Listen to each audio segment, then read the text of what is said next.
Азийн шатрын холбооны 2025 оны их хурлаар 2026 оны Аз ТV-ийн шатрын 21 дахь удаагийн аврах шалгаруулах тэмцээнийг Монгол улсад зохион байгуулах эрхийг олгосон. Тэмцээн 5 дугаар сарын 28-наас 6 дугаар сарын 7-ны өдрүүдэд Улаанбаатар хотноо олно.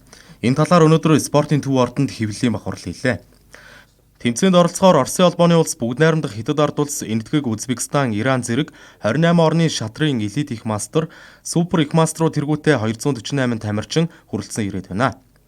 За манай Азийн аврах шалгуулах тэмцээний манай орн зохион байгуулахын өндөр ач холбогдол хөөх залуучуудын оюуны хөгжлийг дээшлүүлэх, олон улсын бусад орны жишигт хүргэх, эндээс манай тамирчид, шатарчид маань энэ олон улсын нэр хүндтэй том тамирчдын туршлагаас суралцах гээд олон талын хувь тамирчид болоод шатрын спортыг хөгжүүлж чиглэсэн ажлаас гадна шатрыг нийгмийн хэрэгцээ болгох, боловсролын хэрэгцээ болгох талаар нэлээд ажлуудыг энэ Азийн аврах шалгуулах тэмцээний бэлтгэл ажлын хүрээнд Монгол улсын шатрын холбооны ерөнхийлөгчийн шууд удирдлагаар амжилттай зохион байгууллаа. Оюуны гайхамшигтай спортыг хичээл сургалтынхаа үйл ажиллагааг дэмжих, сайжруулах бас нэг хэсэг болгож авч явахыг бол бид энэ удаагийн тэмцээний хүрээнд бол ач холбогдолч гэж хамтран ажиллаж байгаа. Өөрөөр хэлбэл Монголын шатрын холбоотойгоо хамтраад шатрын хөтөлбөрийг хичээл сургалтын үйл ажиллагаанд дэлхийн бусад улс орнуудыг нэвтрүүлсэн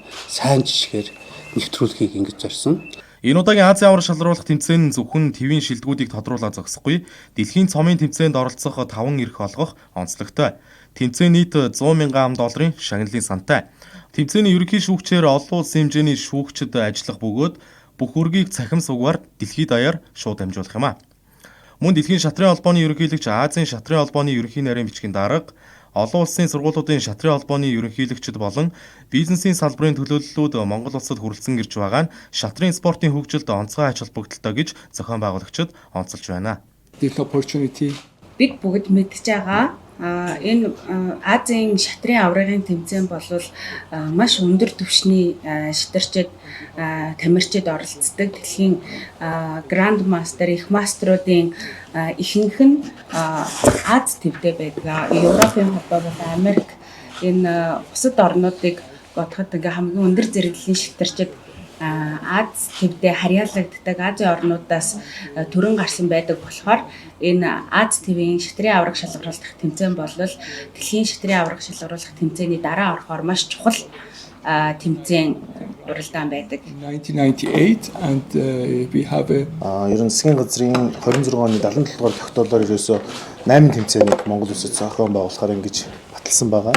За энэний нэг болж оюун ухааны төрлөөс ганцхан шатар засгийн газрын тогтоол багтсан ийм байдалтай байдаг. За тэгээд шатрын спорт бол хүүхдийг багаас нь төлөвшүүлэх, оюун ухааныг тэглэх ийм онцлогтой төрөл.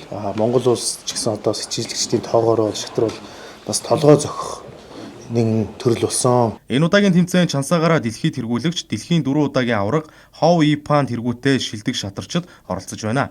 Мөн өсвөр залуучуудын дэлхийн аваргууд нэг дор өрсөлдөх тул тэмцээний уур амьсгал улам өрсөлдөөнтэй болно гэж зохион байгуулагчид үзэж байна. Аз ТV-ийн шатрын аврах шалгаруулах 21 дахь удаагийн тэмцээний албан ёсны нээлт 5 дугаар сарын 29-ний 14 цагт Баянгол зочд буудалд болох юм байна.